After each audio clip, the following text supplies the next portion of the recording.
আপু আপনি কোথায় লেখাপড়া করেন? আমি এখন মানে এবার ভর্তি হব কারমাইকেল কলেজের থেকে ইন্টার দিছি। আপনি কোথায় ভর্তি হওয়ার আশাবাদী? কারমাইকেলে। গেলে এই কোশ্চেন সঠিক উত্তর দিতে পারলেই পুরস্কৃত করা হবে। প্রস্তুত? জি। আপনার বয়স 11 বছর আগে বয়স ছিল 11, 11 বছর পর আপনার বয়স কত হবে? 11 বছর আগে 11 ছিল। 11 বছর পর আপনার বয়স কত হবে? 21। 21। কেমন করে?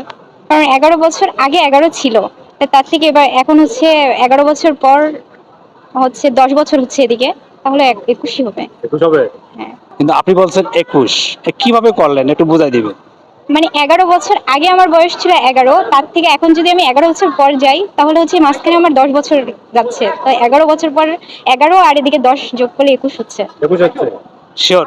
শিওর। কোনো পরিবর্তন করবেন? না। তাহলে কত বছর? 21। 21 বছর। দর্শক আপু বলেছে 21 বছর, কিন্তু আপুর একদম সঠিক উত্তর হয়নি। সঠিক উত্তর কি হবে অবশ্যই কমেন্টে জানাবেন।